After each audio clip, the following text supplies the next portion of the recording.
Good morning, folks.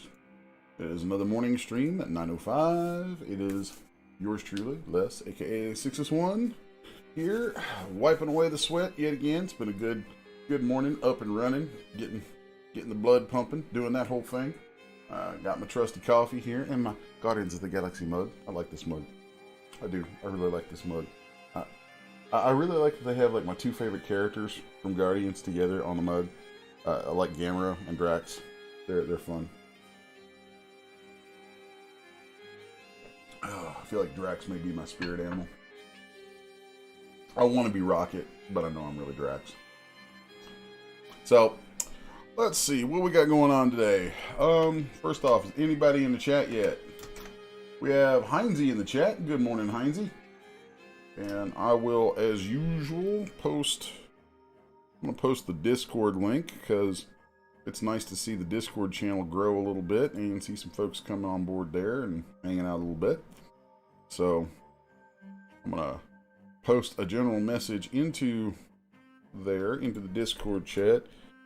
Yo, everybody, y'all can hear me typing. Buddy, get your asses into the chat on YouTubes.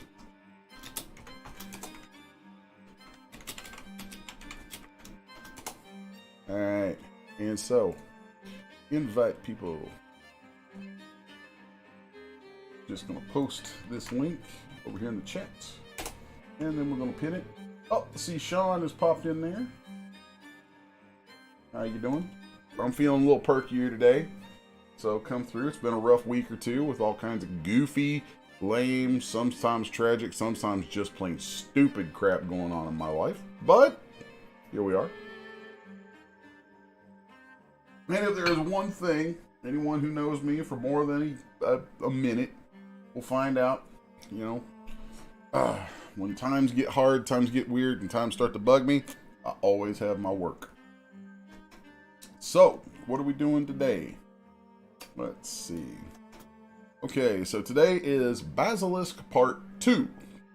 I wasn't quite sure if I was going to do this or not, but I've actually had a fair number of questions from folks about things, especially like Substance Painter, and I've been working with helping some friends kind of get their bearings, working back and forth between Zbrush and Substance and stuff like that.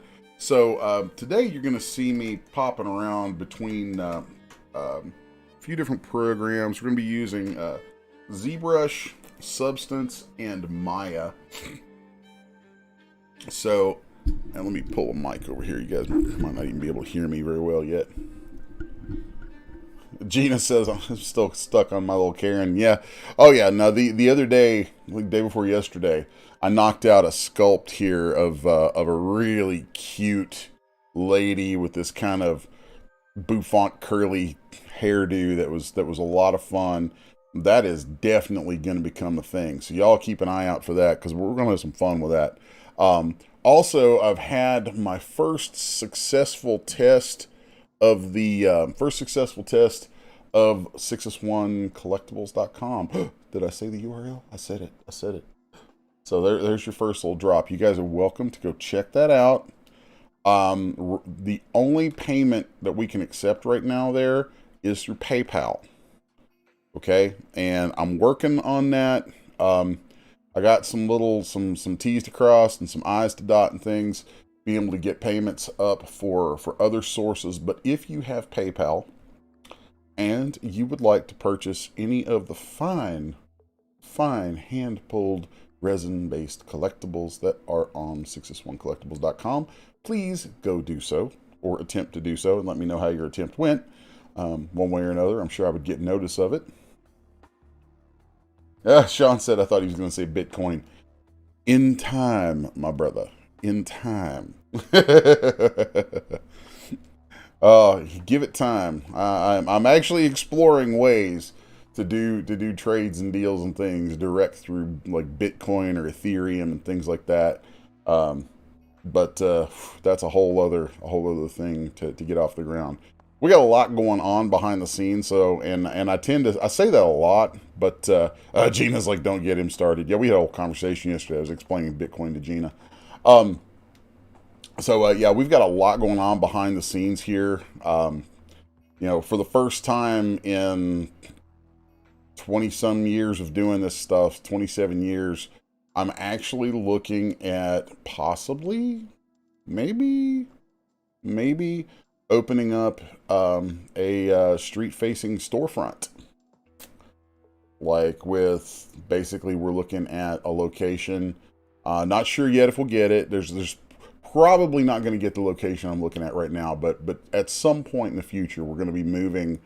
I'm going to be moving the studio, or actually not moving my home studio. I'll keep my home studio, but I'll be opening a second studio that'll be in a location probably in downtown Moorhead, although Waynesville is an option.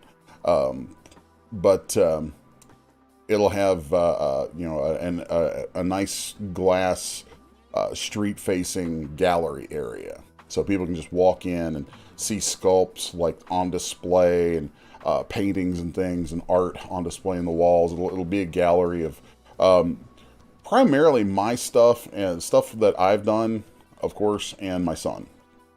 We'll have some of his stuff in it, or things that we've done together. I may, whenever we do this, I may occasionally do showings where I take all my stuff out and like show comic book art, and like really make it a thing that showcases some super cool stuff that I want to show. Especially if I can get friends in the comic book industry to like lend pieces to be put on display for a while, things like that. So you know, there's something happening here. You know, my significant other Janice and I are talking quite a bit about ways to bring some of the fun and excitement in collectibles and 3D and the arts and comics and all that kind of stuff, to bring some of that into our little town here of Moorhead, Kentucky. It's a college town, it's a university town. It used to be known for art, actually. And oddly enough, this morning after I finish here, I'm supposed to go give a speech to like a local Rotary Club about some of the stuff that we're trying to do. So should be interesting.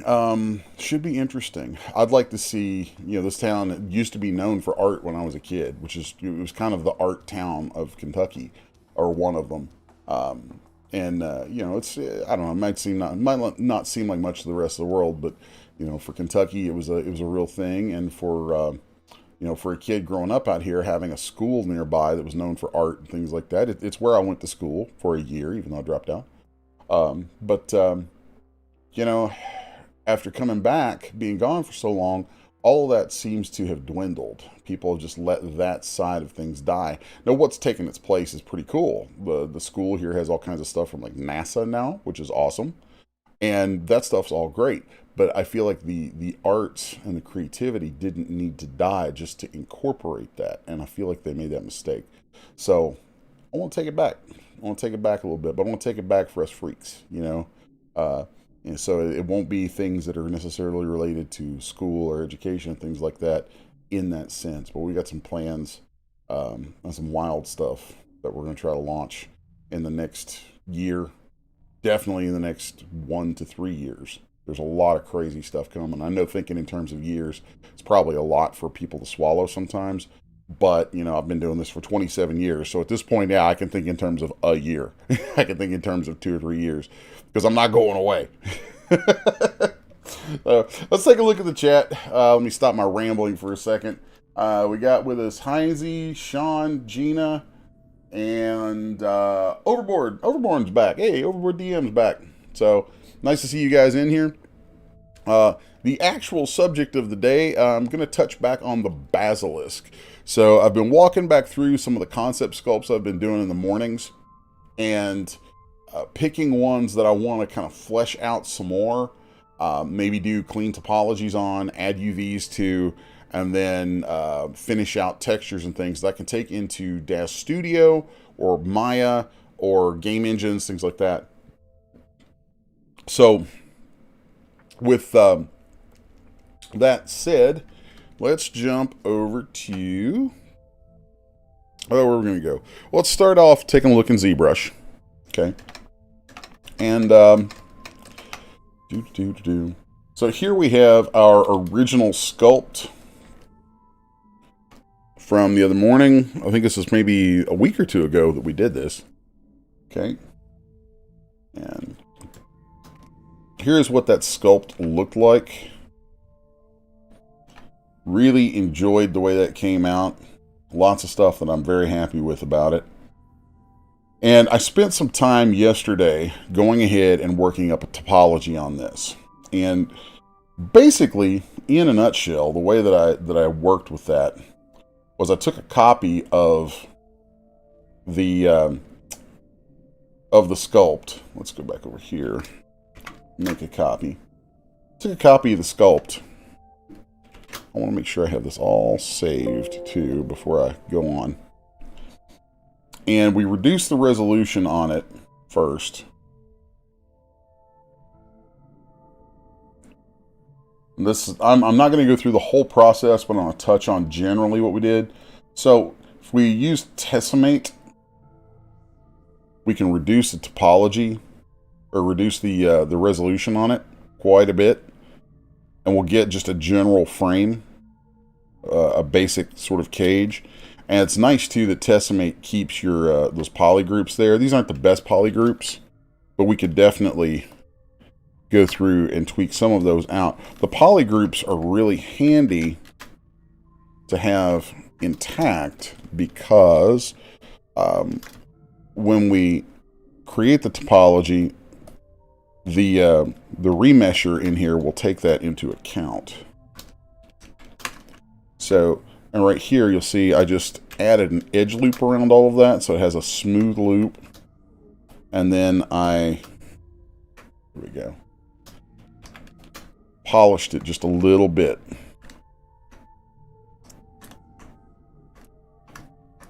So then from there, we have all of these different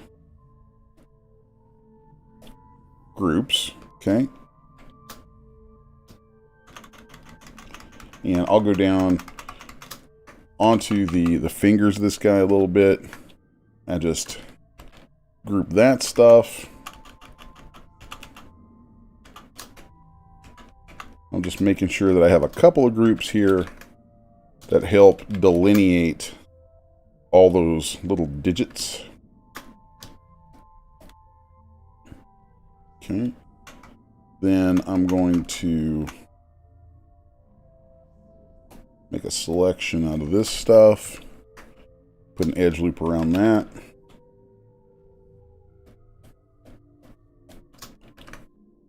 Then here with an edge loop.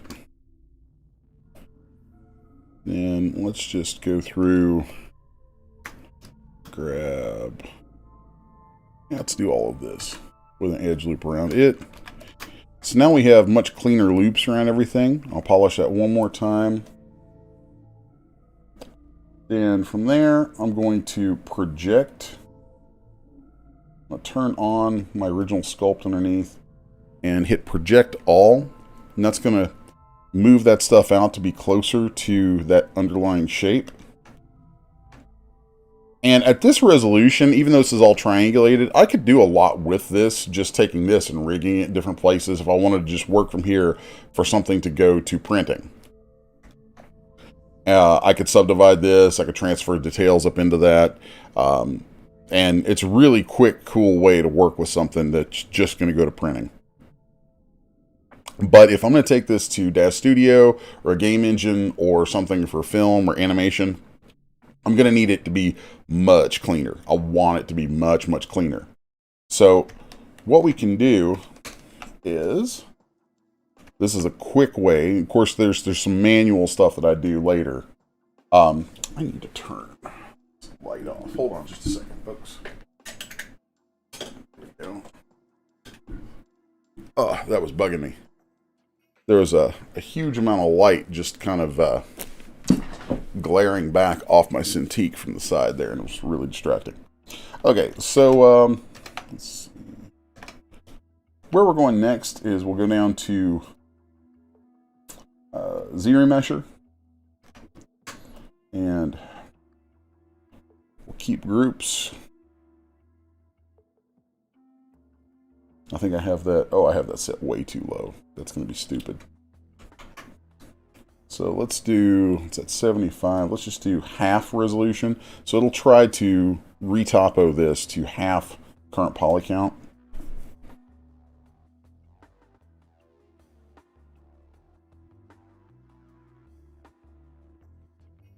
Okay. And so there you can see, by having those groups made, that's going to help it see where I want it to put edge loops. Helps me get a very clean topology, and that cleaner topology will be much easier to do UVs on.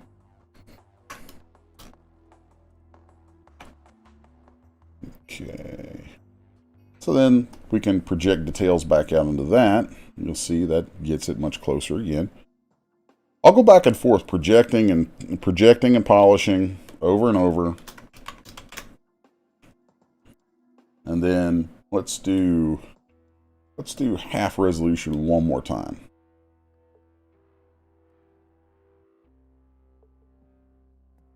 Okay. And there might occasionally be a little spot like this that you have to clean up. And you can do that, all of that inside Zbrush. You don't have to go anywhere other than Zbrush. Although I personally just really like doing that stuff in Maya. That's my go-to. My happy place.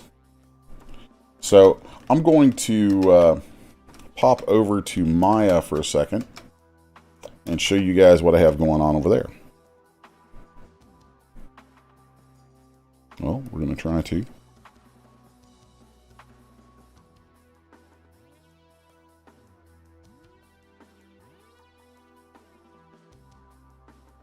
There we go. Okay. So here is what I ended up working out as a topo in Maya. You can see I paid weird.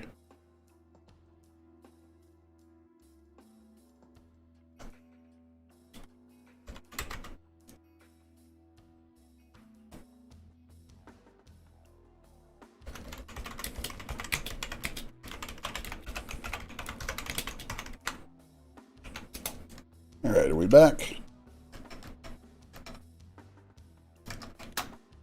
Okay. Nope. Should not do that.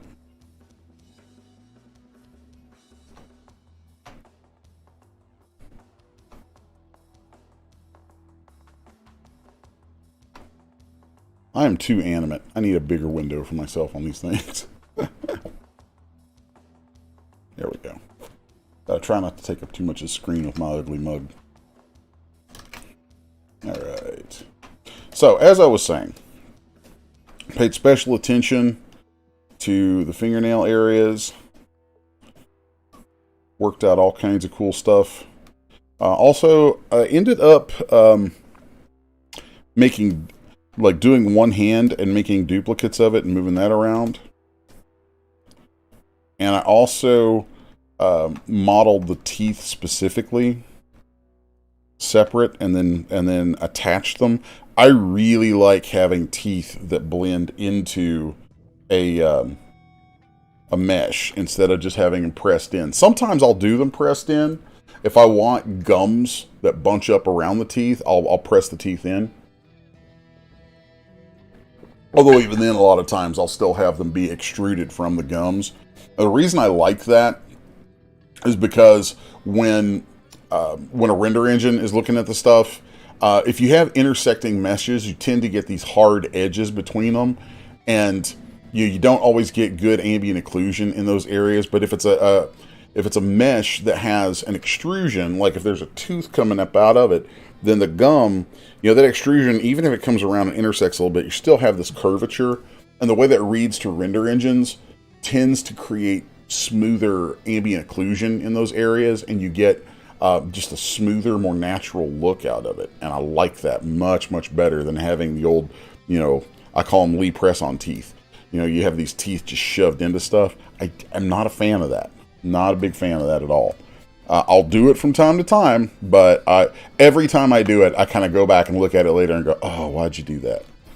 You know, it feels, honestly, it feels a little bit cheap to me to skimp on the topology where you just shove the teeth in. To me, I like having a topo that really flows and has everything together, you know. So anyway, let's take a look in here at what we ended up with for UVs. Okay, so with this guy, I am breaking him up into two, eventually it's going to be 3 UDIMs, because I'm going to have a UDIM for the eyes. A lot of folks don't quite understand what UDIM means. Basically, each one of these tiles, if we're looking here in this pane, let's tap into that for a second. This is UV space, okay? So, and this is probably the first time in the streams that I've even touched on 3D versus 2D space. 3D space, everything's defined by 3 dimensions.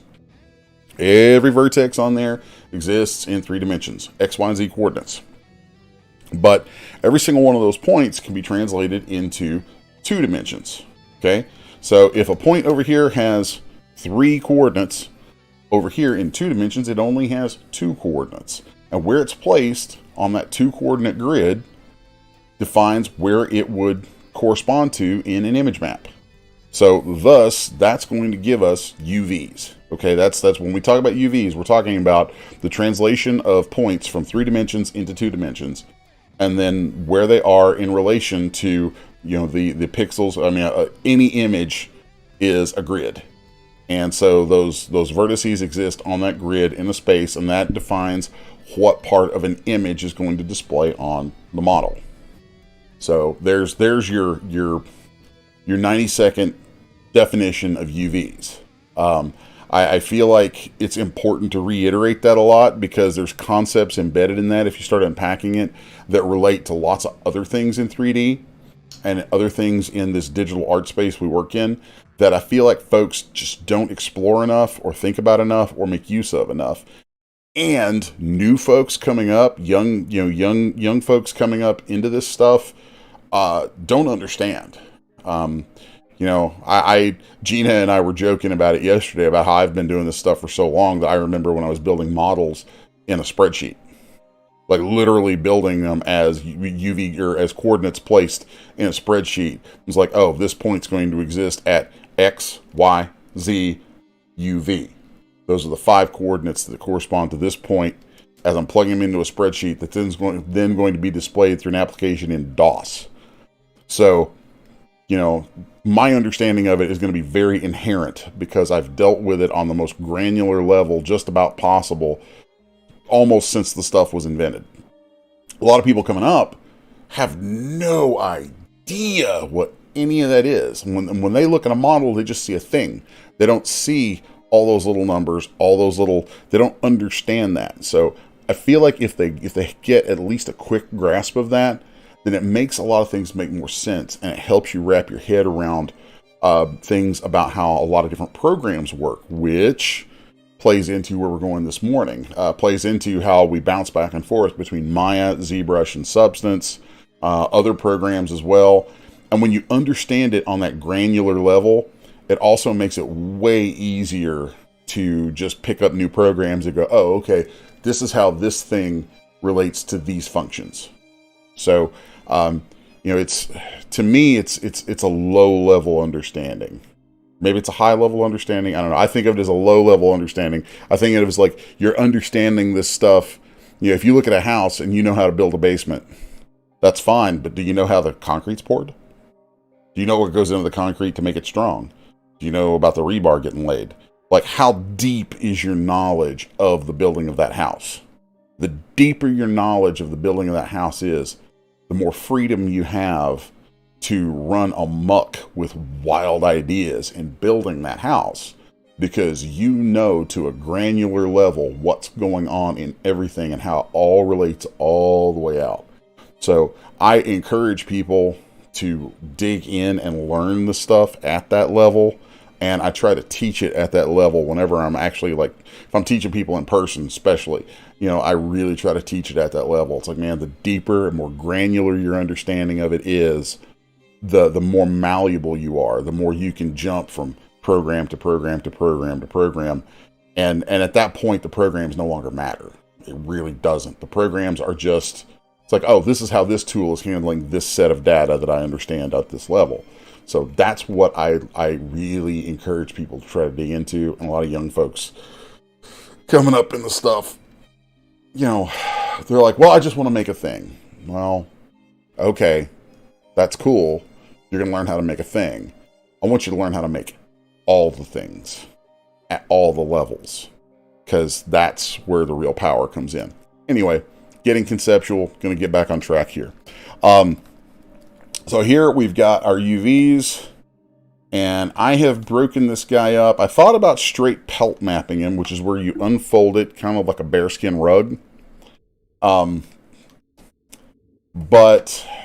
I really just decided it'd be better to go with these UDIM-based tiles. So we'll have one image map that corresponds to just the body. That's like the body and his kind of stubby little tail and head. That's all this core with the mouth and teeth. And I like having the mouth and teeth together like this.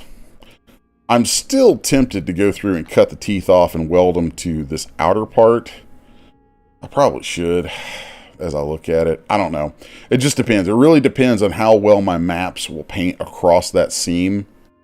So, and I may end up treating that seam as a place to add a bit of harshness so that they do feel like they're emerging from some gums or something. It really just depends. Part of what we're doing here, though, working with ZBrush and Substance, is we'll be non-destructive. So we can change the UVs at just about any time and have both of those programs update things that we're doing. So it's not like in the old days where it's like you would paint textures, and then if you changed your UVs, it was like, oh my god, now I have to redo all my textures. You know, the way that these things work now in ZBrush and Substance, you know, you can update UVs and have textures get updated on the fly. So anyway, I'm not going to go real granular today into the process of doing UVs. I'm just going to kind of skim over what I have here, see if there's anything I want to tweak. Let's see, what do I have going on right here? Yeah, see this little guy right here that looks like a triangle and isn't. I want to tweak that because I know that's going to give me some issues. So what I think I'm going to do is just come in here and I'm going to turn on symmetry and grab these, yeah, like that, and then hit unfold in Maya. So, and give me just a second. I heard Heisenberg just yelped at something. So, I think Janice is back. So she had to run some errands this morning. You back, darling? Yeah. Okay, cool. I am midstream, which sounds like I'm in the bathroom, but I'm not.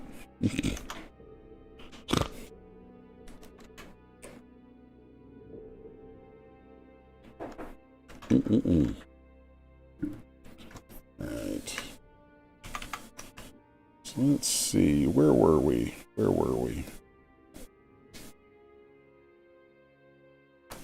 Yeah, I really don't like how that is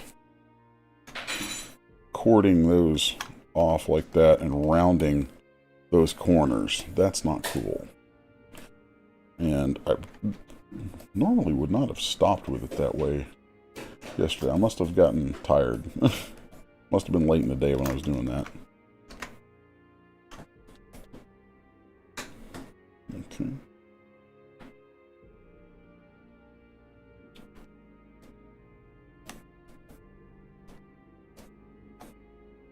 All right. Let's see.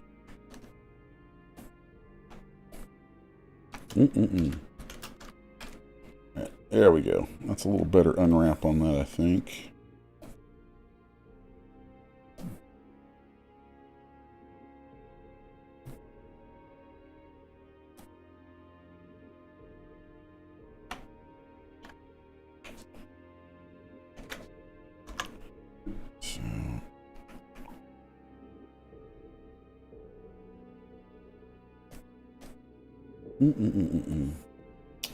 What I might just do here is grab each of these shells like this, then convert that from regular vertices to UVs in my selection. It's a very handy thing you can do in Maya.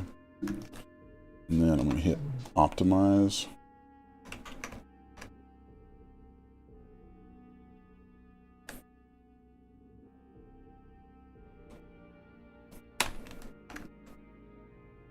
Okay. There we go. Just making some tweaks to these before we send it back to Zbrush and continue on from there. Okay. So, and I'm also wondering, there we go. There's a handy tool in here called Optimize, and I think I'm just going to run over that. See, sometimes when you run that tool, though, it ends up combining things together in weird ways. So I'm going to make the brush for that tool smaller and use it just to go over some of these areas. I still don't like, really don't like that. Where we have these little spots showing up. These are quads, but you've got one edge of their two edges of the quads in a straight line with each other in the UVs. What'll happen is you'll end up, it'll look like there's texture stretching there, and we do not want that. So, I wonder what will happen if I just do a straight unfold across all of that. Nope, it's still doing that. That's really strange. So, let's just come out here, do selection boundary.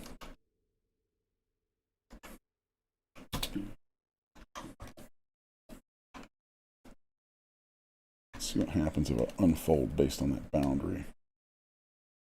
It's still kind of weird. Still kind of weird. So I am thinking, oh, I see why it's doing that. I see why it's doing that goofy crap. Well, that sucks. Okay, so we're going to make a major change to the UVs here. Major change to the UVs. I'm going to delete those three legs. And that is going to allow me to alter the UVs on these three legs, and then I will duplicate them over. So the first thing that I don't like right here is I don't like how we have this seam running quite so far out the front of the leg right there. I'm not a fan of that at all. So I'm going to select these edges and I'm going to cut them. Okay, and then that is going to give me this shell right here, which I will then come over and in edge mode select all of those edges. Okay, and deselect everything except what I want it to weld to. I'm going to sew that there. And we'll unfold that. Okay. This might be a good time to use that optimize brush.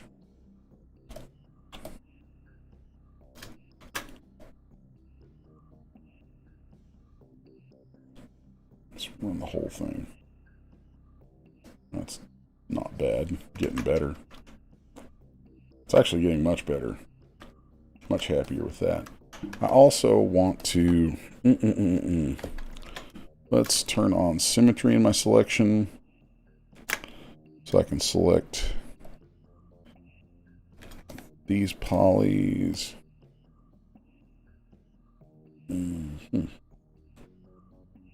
Yeah, those will be fine. So, okay, cool. I'll isolate these for just a moment. And I'm going to turn off symmetry. Deselect all that. I'm going to delete those.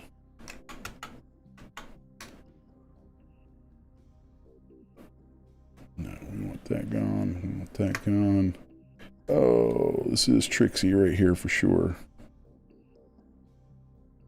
Have to be sure I have an exactly symmetrical selection on this for what I want to do. Okay. There we go. Now I can select these. I'm going to cut them. Okay. And we're going to stitch these back together right here.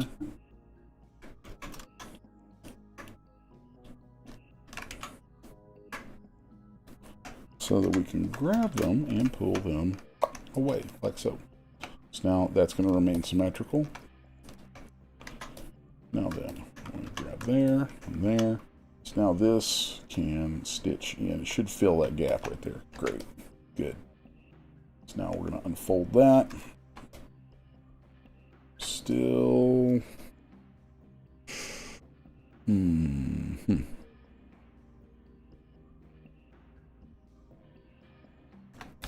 Let's take a look at this from the left. I might not have. I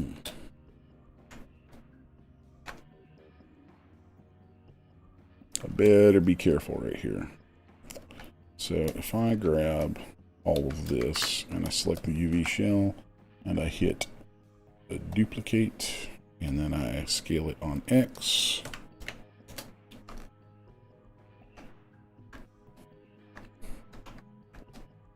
Okay, yeah, that's definitely what we want.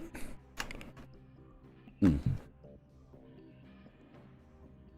just don't like this.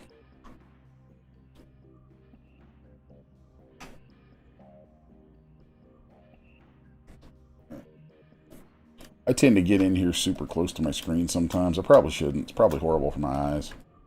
But, you know, it is what it is.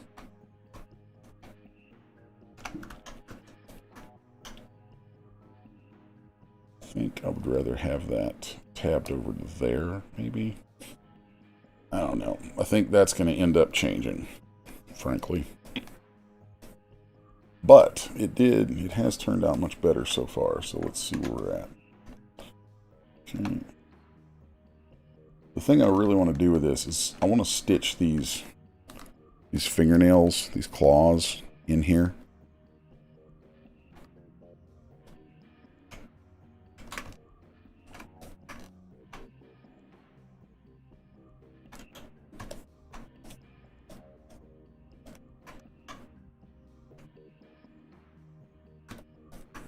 Okay.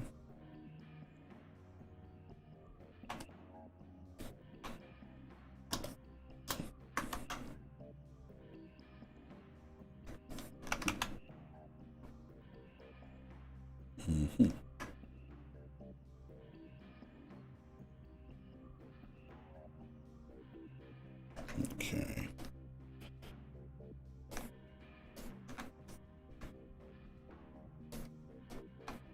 Now let's do an unfold on those and see what we get.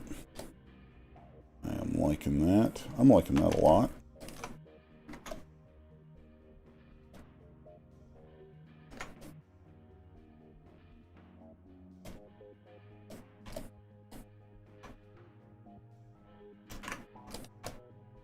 Okay. Yeah, that's much better. That's much better.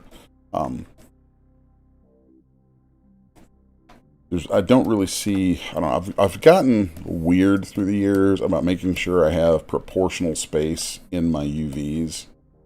So, like, if something is small in three-dimensional space, then it probably doesn't need to be that large in your UV space either. So, and I really want proportional polygon space to everything as much as humanly possible.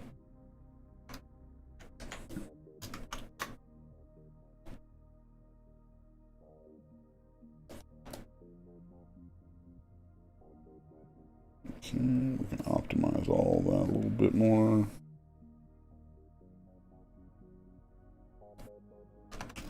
I don't want to go so far with that, though, that we end up having too much bunching up in the crook of the fingers there.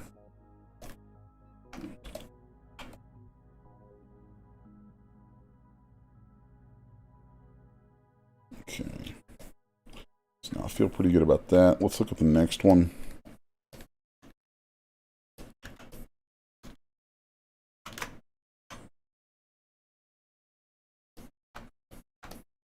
I don't think I have those. Yeah, I don't have those separated right anyway. Excuse me. Alright. So now this right here, I want to, again, I'm going to change where this cut's at. Maybe there. Is that a good spot?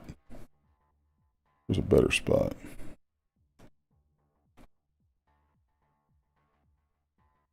How's that look? I kind of like that. That's a good spot. It's a good spot to cut that. Okay, so we're going to cut that away right there. We're going to move this over. Grab all of its edges, then deselect the edges anywhere we don't want it to attach. Sew it. Then I'm going to unfold all of that. See how it unfolds. That's actually much better. Much better than what we had. Then let's go about these fingernails a little differently here. Okay, 1, 2, 3. Let's grab some edges right here, maybe. Okay. And I'm just going to sew those in right here. Okay.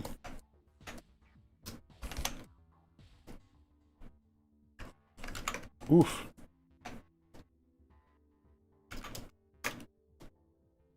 Run an unfold on that whole thing. Nice. Nice. Then we can go through and stitch some of these things together.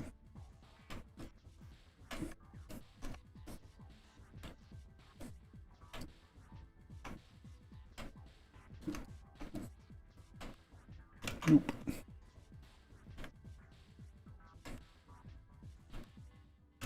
So there's a nice little thing in Maya where, like, if you give a command, like I've given a stitch command, it will if you hit the G key, it will repeat whatever your last command was.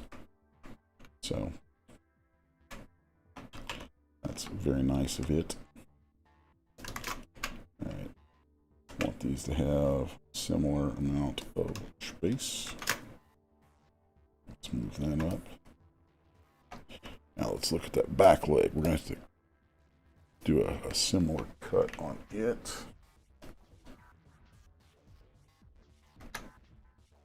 Okay. Oh, is that nice? That's nice. That's very nice. Very cool. All right.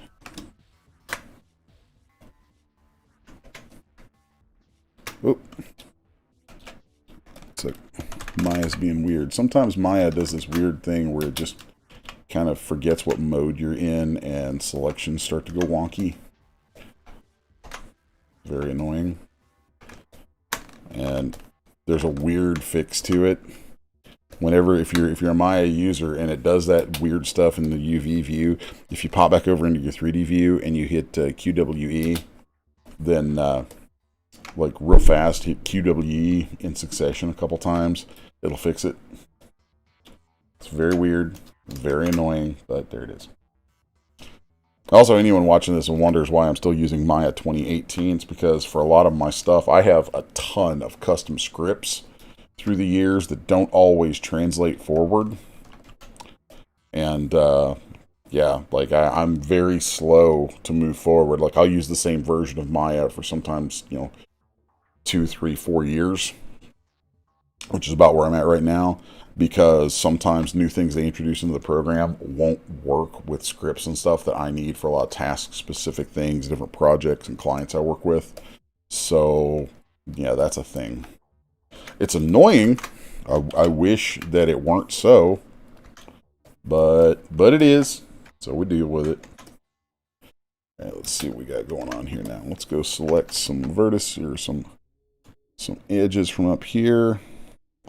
I want to try to wrap this up as quickly as possible because I want to get this over into substance. All right. So let's do a stitch on that. Okay. And then let's stitch those. Sew those in.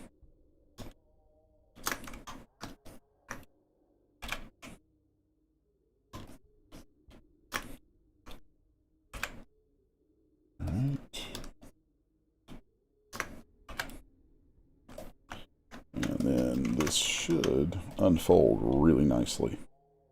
Yes, very good, very good. Okay. Now then, let's see. Use the Arrange and Layout button. Very handy.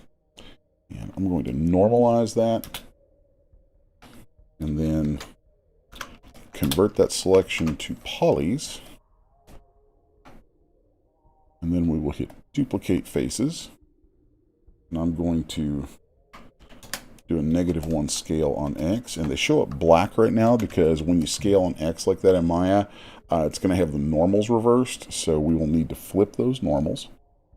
So I have that command up here somewhere. So funky. The things that I forget sometimes. So I want those flipped there. And then I'm going to flip the UVs horizontally. I'm going to move it over one whole UDIM tile. Move it ever so slightly, a little bit more. Now we're going to slam those all into one tile. It's going to give us good proportions on them, I think. And all of that should work out much, much better than what we had. Okay, so then from there, the next thing I need to do is weld the vertices together where I duplicated that stuff. So if I do a select boundary command, and yes, I have key commands for about everything, then select boundary is going to select the vertices at the boundary of those shells.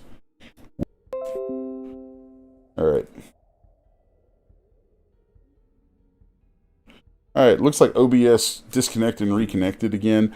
Just for the record, guys, over the weekend I should be upgrading the internet here, and hopefully that stuff will calm down and it won't be as bad in the future. Let's see.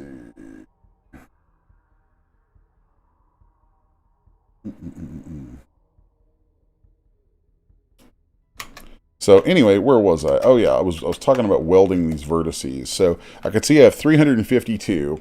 And since they're exact, that number is even for a reason, because it's exactly the same number of vertices at the openings of both of those shells. And when I look at that number, that tells me that if I divide that by 2, that's what I should get at the end of a merge vertex command. I'm super aware of that. I pay attention to that all the time, because very frequently you can run a merge vertices command in a lot of different programs, and the tolerance on it will be a little too high, and you'll get stuff merged together that you don't want merged, and you'll end up having triangles introduced. You'll end up having your topology get all foobarred, and it's just, it's bad. It's bad. So I know, though, that if the number I have is 352, if the number I have is even, first off, an even number of vertices is good. That means it's multiplied by 2, because there's 2 sets of these things going together. So then I know that if I divide that by 2, that's going to be the exact number of vertices I should have after the command. And if I see that I have that number, then I know it was successful. So we're at 352. So 352 divided by 2 is going to be... See if I can do this in my head real quick. 7, 6, should be 176. Yes, it's 176. I had to check my work. So 176, boom. So there I ran the command, 176. Those were welded together properly. Come back out, delete my history, smooth normals, delete my history again. So now we have this, which I feel really good about. Feel really good about the cut of those UVs. We've really limited our UV shells and where we have seams. So now I'm going to save this, and then I'm going to send this over to Zbrush. So it should be GoZing over right now. There we go. Cool. So there now we have this nice clean topology. Of course, it's being silly with me and wanting to replace my original. I'm going to rename this and call it Basilisk. Just call it Sculpt. That way here where we have our UVs and everything, I can append this in and I'll be saving over everything. It'll make the transition back and forth smoother. Sometimes if you have things that have the same word in their names, GoZ will end up doing some weird stuff. Like you'll end up with multiple ZTLs with multiple subtools, and it'll replace some subtools. It'll just do all kinds of goofiness. So let's see, we're at 9:59. So from here, I'm going to subdivide this. First off, let's run a UV check on it. We'll do come into our poly groups and do UV groups, which there should only be 2. That is correct. Okay, that's good. Now, if we run a UV check on this, it's going to stack the results of that, and it's going to look like crap. So, like if I come in here right now and I do UV check, you're going to see the stacking of the UVs for the limbs and the body. So what we're going to do is, to check this, we're going to go to the limbs right here. Just isolate that UV shell, or that UDIM tile, since it's a UV group. That's what UV groups are in here. That I wish this just said polygroup UDIM tiles, because then the lingo would be smoother across across the board. So if we hit UV groups right here, that's going to group the UVs by UDIM tiles. So then we can select just this UDIM and do a UV check, and there we can see what we get. If we turn the wireframe off, you'll see that our wires come up nice and crisp. And if your wires come up nice and crisp after that check, then odds are your UVs are pretty good. You're going to have some clean, it takes clean UVs to get crisp wires in the image map like that. Okay. So then let's check the other set. We'll turn on our polyline. You have to have polyline turned on to get your wireframe too. So we'll turn on polyline and we'll go down to new from UV check. And there we can see, again, we have some nice crispy lines on there. That's all going to hold up extremely well. Also, I think Gina is in the chat. I'm not looking at the chat, but I'm sure she's here. And we were actually talking about some of the things that are required at DAZ the other day, where they want you to have UV templates. Well, this is the way that I make my UV templates, is I will have a model open in ZBrush. I'll group it by UV groups, select a group, and then do new from UV check. Turn this up to 4096 or 4K or 8K, and then do new from UV check, and that's going to give me, I have to have my wires turned on, and that's going to give me this map right here, which I can then clone it out and save it out. So also keep in mind, if you're using, like I'm using Maya, when Maya, for some stupid reason, it's been this way forever and they still haven't fixed it. When Maya and ZBrush talk to each other, models passing back and forth between the two get their UVs flipped vertically. I do not understand why this is. It's something everybody using this stuff has lived with for a long time. We've complained about it for a long time. It still hasn't been fixed there. It's freaking weird. Okay? But you got to keep it in mind because it can screw you up. Now, if you're using DAZ Studio, if you're passing stuff between DAZ Studio and ZBrush, I'm thinking the DAZ Studio plugin was written by the folks at DAZ, and they have compensated for that. So Autodesk, you need to get on the ball. You need to have your plugin compensate for that. Or Pixelogic, if you guys are writing that, somebody need to fix that. But since DAZ Studio is not a modeler, odds are if you're working in whatever modeling program you're working in, like Maya, when it passes to ZBrush, there's a good chance it probably flips the UVs vertically. So just remember that if you make a template or whatever you want to do with it, you're probably going to need to flip it vertically before you export it. So from here, what I want to do, let's see how much time we have left. I'm actually running short on time, and I was really hoping to get into substance, and that sucks.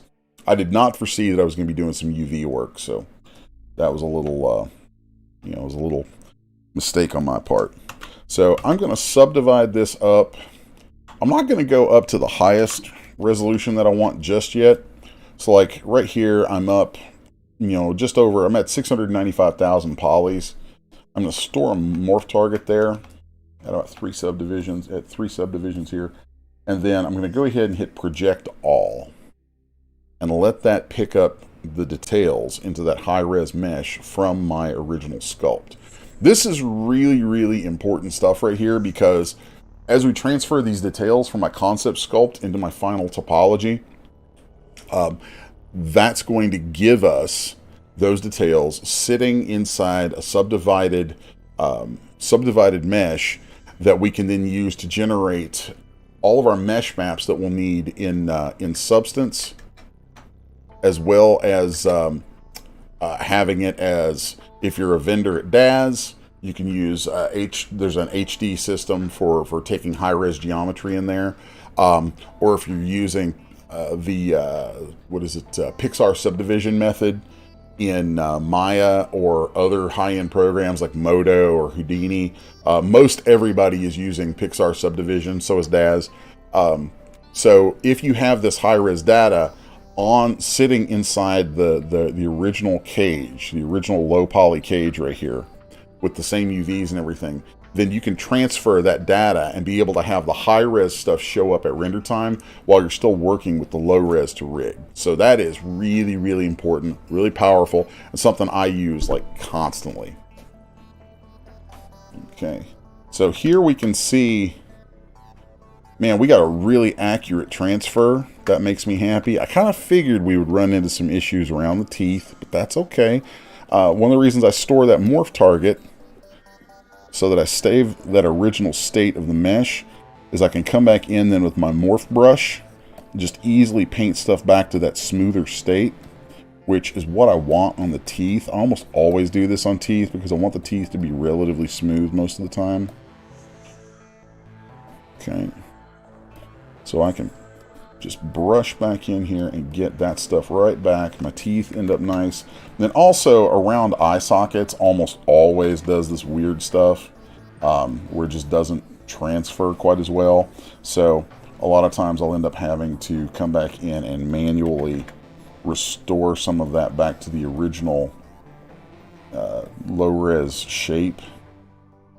You know, restoring that back to its from that morph target. And then I'll come in and mask little bits. So if I look at my wireframe on this, I can probably use my transpose tools here and get a nice clean mask going around that. If I hold Control and Shift, I can do that right there, I think. Oh, it's so close. Let's see, there we go, that's what I want.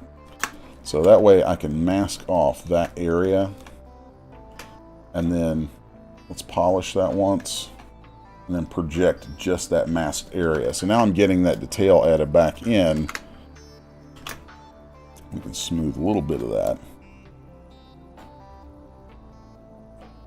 but we're not going to have near as many little conflicts. We might have some, might need to come in and still paint some of this stuff back out, just depends. But this is one of those areas that just ends up being a little bit of finessing. Okay. So if I hold Control Alt and click repeatedly, it'll sharpen my mask, and then holding Control will blur my mask. So here I'm just kind of blurring out the mask on this eye socket here, and then painting back into its original shape. I think I'm going to invert my mask there. Let's go in and look at what we have. I want to make sure that I don't have too much intersecting mesh in there. I don't like having intersecting mesh. Really, really don't. So we can go inside.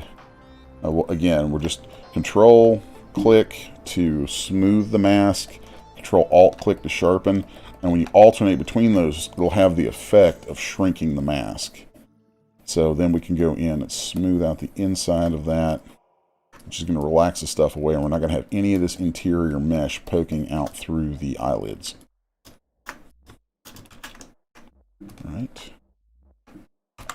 And then from there, I'm going to subdivide one more time. I'm going to take this thing up around, probably around 8 or 9 million polys. 10 million, let's see. Oh, no, okay. Yeah, one more subdivision would take it up that far. So let's go. We're now at 2.7 million. This will probably be good for what we need. I'm going to project this one more time, although I'm going to go ahead and just mask off the teeth. I don't really feel like even fighting with those again. Okay. Let's just do that. And we'll project that. This projection is going to take a little bit longer because it is higher resolution. Higher resolution, you know, the longer your projection takes. But here we're going to get really crispy details come up from our original sculpt. And then that is going to give us a really pretty high-res mesh that we can use for generating all of our mesh maps. You know, generating normal maps that we'll then use in other apps once we're done in Substance. And then all of that is going to let all that nice sculpted detail guide the way materials and things work in Substance. As they, you know, we can use different generators and things to look at curvature, depth, look at the crevices and cracks in the model, the ambient occlusion between those areas, all that kind of stuff, and really drive a lot of things. So, like, while this is going on, I'm going to talk about that slightly, or for a moment. Like, in these crevices here around the neck, we're probably going to want some dust in there, or we might not want dust. We might want the dust, like dust to have settled on this guy's, on the raised parts of the skin that are away, and then those inner parts don't really have any dust because they rub together. Maybe they're a little fleshier looking. Maybe they have a little wear and tear on them, or lighter because they're grinding together all the time. All of that can be controlled with those mesh maps that are generated from this. So now that we have this whole thing together here, let's go in. Still need to do a little refining on these teeth. Okay. And let's see. Let's come back in here. Of course, I can also, you know, add more details onto this that aren't even in the original sculpt. So, which happens a lot, actually. That's pretty frequent. Let's go ahead and do some of that very quickly. All I'm going to do here is take a damn standard brush and go around these teeth. Or, you know what we could do? It's going to be kind of interesting. Let's go down to our lowest subdivision, and we're going to auto group with UV. Okay. That's interesting. Is that really what I want to do? Yeah, we'll do that for now.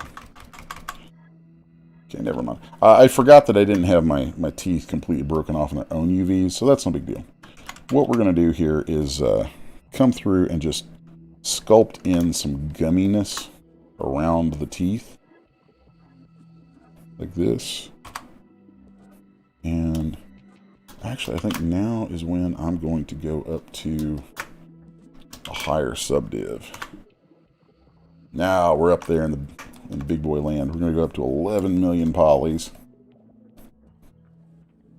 I know it sounds like a lot, but ZBrush is designed to work with that stuff. Like, I've worked with that stuff before on far, far lighter weight machines than what I'm using right here. So don't let those numbers, you know, don't let those numbers scare you too much. That's definitely one of the strengths of ZBrush. I don't know how they managed to do that, but we've been working with millions upon millions of polygons inside ZBrush forever. I mean, a long time now, like probably 15 years. So now we can come in here and just work out some more of these details. I enjoy this part quite a bit. I love doing these sorts of the tight details and the little stuff inside things. And let's let it auto save. probably going to take it a second because it's got a bunch of ZTLs open that I didn't intend for it to have open, but it does. So there, it is what it is. Come on, ZBrush. While it's doing that, I will pop over and look in the chat. Looks like we got some good conversation going on over there.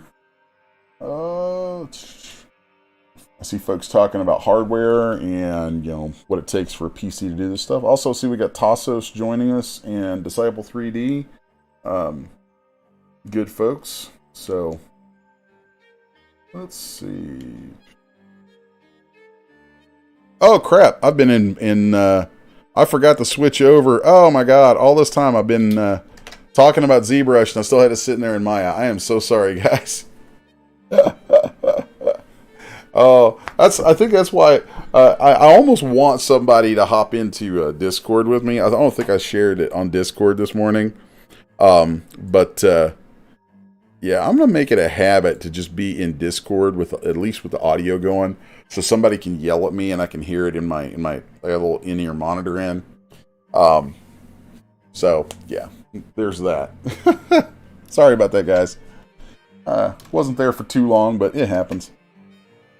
So, let's see. One of these days, let me get I'm gonna have a producer on this one of these days, I think. If we could ever actually get the views and likes on, or views and chat and all that stuff on this, up a little bit, then well, let's say, if we got to where we had, over 100 likes on something, because I know I'm barely getting anything on this right now. We got over 100 likes on something. I was like, at that point, I might actually look for, like enlist somebody to be an actual producer on it a little bit. I don't know. I mean, it's 3D art, so it's about as niche gets. So I'm not expecting huge numbers, and I'm honestly mostly do this for myself, so that I have something I'm committed to every day that helps me just kind of stay on point with my own stuff. Stay on point with this goal I have of knocking out a lot of concept and a lot of creatures really, really quick. So, I mean, so far, I've got a lot of new material here to work with. That means a lot of new material for DAZ users. Means a lot of new stuff that's coming as we get our collectibles and miniatures and statuary stuff all off the ground. So, that's a good thing. I have a huge catalog of material going back, 20 some years, but some of that stuff does get dated. Even though the ideas are good, the actual work is kind of older, and my work now is so much better than a lot of stuff from back then. So, I kind of wanted to do something like this that would help me kind of drive forward. When you've been doing stuff this long, it's actually really easy to end up kind of stagnating. And I hate that. Anyone who knows me for more than 5 minutes knows, like, stagnation makes me sick. You gotta be moving, you gotta be learning, you gotta be growing. So, yeah, that's really a lot of what this whole stream deal is for. Just to help me keep moving and growing and learning and pushing myself every day.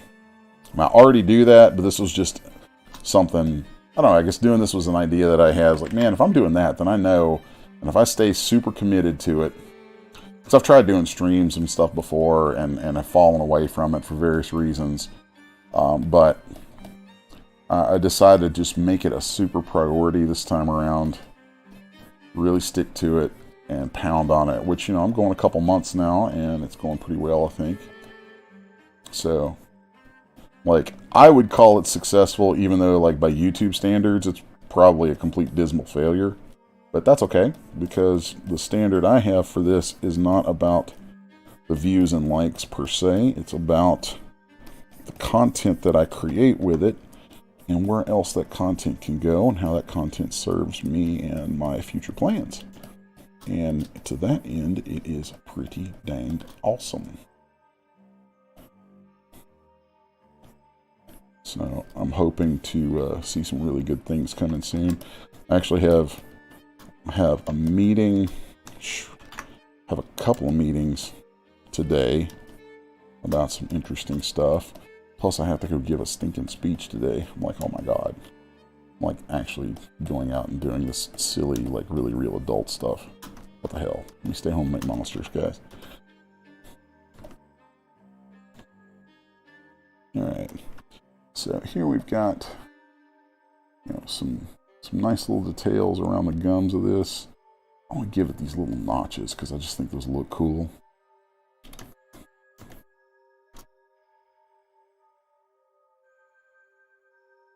And I know if I let myself, I could get just embroiled in this and stay in it all day.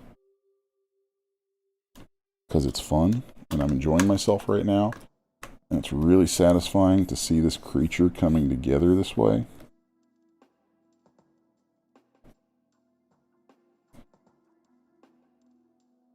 But I am going to have to peel out of here relatively soon. I'm sorry that I haven't gotten a substance yet. Maybe we'll tackle that in another stream. Well, I'll probably end up finishing this guy up over the weekend, so maybe I'll just do a special video on it. I don't know. We'll see.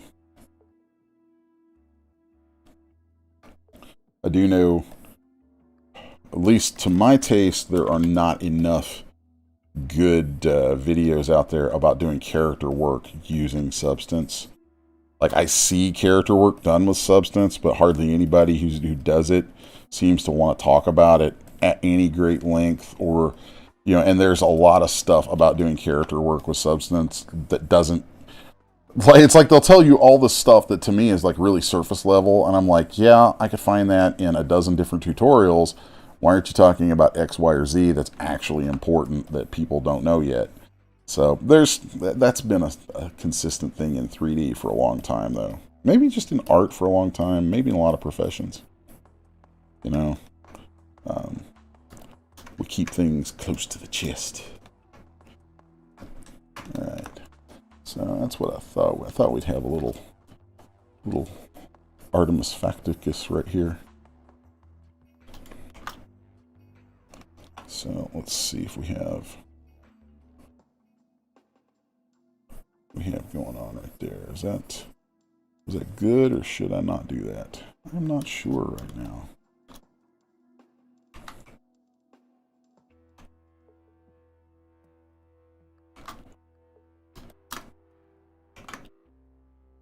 Right.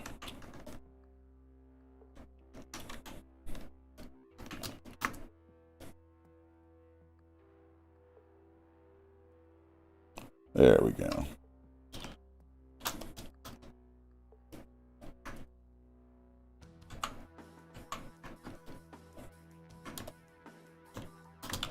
I feel pretty good about that. So I need to, first off, I need to get this back over to Maya. So let's send it back over to Maya real quick. And it should just replace it over there. And I need to remember to switch my screen. Let's go back to Maya. Yay. And then I also want to remember to double check. Every time it brings it over from Zbrush, it's going to have a poly merge there. That's going to merge some UVs, which I want at a very small threshold. Here, orientation is correct. That's all good. I'm working on this without eyes in it because I'll pull eyes from things I have in my bits box and push those in later. So I'm going to export this OBJ. Okay. And then I'm going to go in and temporarily go into my UV map, flip it vertically. Then we're going to run this up to the highest subdivision. Do I really want it that high? Yeah, I do want it that high. I want that subdivision higher than Harold and Kumar. Let's see. I'm going to call that Basilisk HD. And this is level 5 in ZBrush. I'm making a mental note because level 5 HD in ZBrush is actually level 4 in Manga Studio. So, we've got a low-res mesh exported. We've got a high-res mesh spitting out right now. And in just a moment, we'll get both of those loaded into Substance and do some cool stuff with that. So I know I didn't switch back over to Zbrush, but right now it's just chugging on that. So let's go to the chat for a second.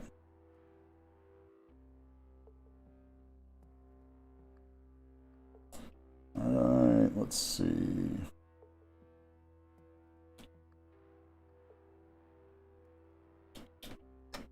Okay. Are we almost exported? Okay, Zbrush is still spitting that out. So I may end up bailing on this on this for today's stream, and then come back to it and show you guys the rest of it later. Because I do have some appointments and things that I have to get to. So it's gonna be a busy day. You know what the wonderful thing about appointments is it means that there's cool things happening and there's stuff being done and things coming together. The bad thing about appointments is appointments are not work. They're not this kind of work. They're a kind of work that I don't like. I really don't like them. Because the reason I do this stuff is so that I can be here doing this, doing the art, doing this cool work that I love doing so much. So, but the meetings and the appointments and all that stuff is it's a necessary evil, I guess. We'll see. We'll see. There are long-term goals to be had here, and one of those long-term goals is to eventually grow this stuff to the point where I can have somebody where we actually start to need some management, and we need somebody who steps up into those kind of roles. So we'll see where that goes. I got a person or two in mind. A person or two in mind for that. Okay. I think we have just enough time. Let's pop over into Substance. Okay. And I want to make sure that I switch off. So Substance Painter. There's my, this should be Substance Painter. Why is this not Substance Painter? Let's just, do-do-do.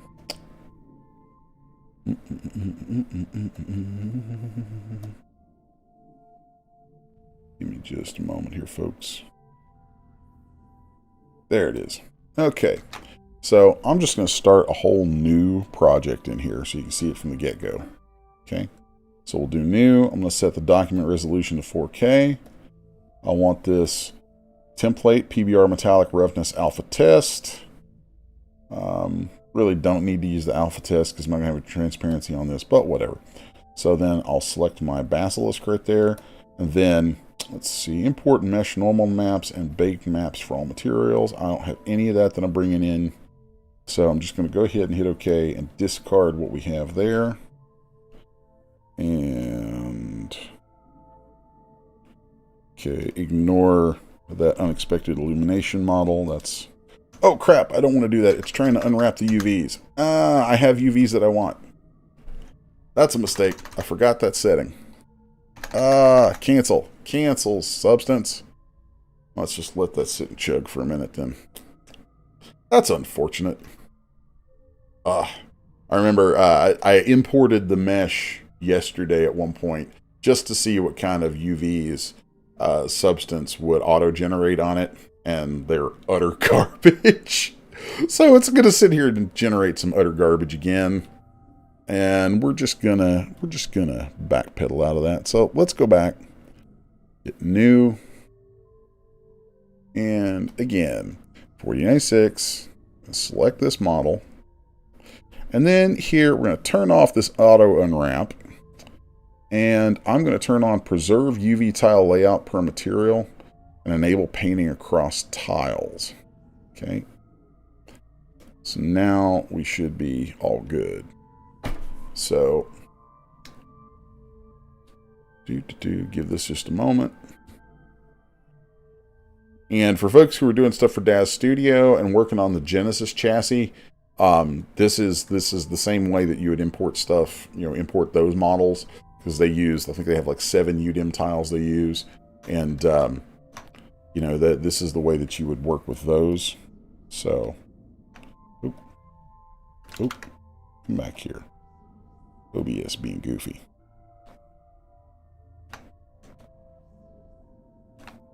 Oop. Just fix that on the fly. There we go. Just give myself a little more lateral room because I wobble back and forth all the time. Okay, so let's hit F4 and see what we have. And there you can see this baby flattened out inside here. So the next thing I need to do is I'm going to come over here and look at my tiles. So 10, 11. Can I rename that here? No. All right, that's fine. That's fine. Doesn't really matter that much. I don't know why I thought I could rename that. There's another mode that I work in here sometimes that allows you to rename those, but I don't mind having these UDIM tiles named by the number. It actually kind of makes it easier to think about them inside other programs. So I'm going to remove that layer. Then I'm going to go into my texture settings here. Select my Basilisk. I am going to rename this. There we go. Let's call this Basilisk Skin. Then I'm going to go to Bake Mesh Maps. This is where I'm going to load my high-res mesh. So we're going to load that in, and that's going to be used to create a lot of these mesh maps. It's going to compare things from my low-res mesh to this high-res mesh. You can do all kinds of cool stuff with that. Then I'm also going to go into my ambient occlusion here, and I'm going to turn that value down quite a bit. And we only have one model in here, so everything else should be fine. So let's bake it. So we'll see what that does.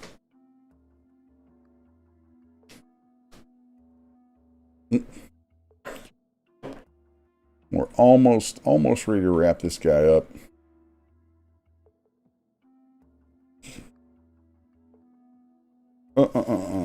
That may take a minute. So while that's chugging, I'm just going to say, let's put a pin in that, and I'll come back to that. We'll come back and look at this some Monday. All right. So where are we at here?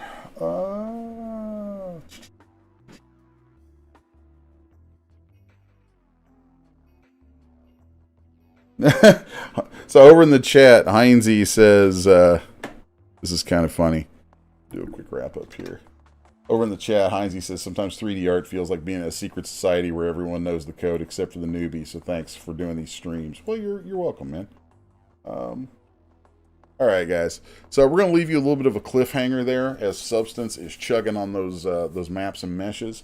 I have to be away for a little bit to go do some things, run some errands, and like I said, you know, appointments and meetings and stuff like that. So thanks to you guys for all hanging out and watching. Remember, like, share, subscribe, all that groovy stuff. Go to 6s1.com, sign up for the newsletter. Also, the Discord is posted in the chat there, so anyone watching who wants to join in the conversation off stream, you're welcome to do so.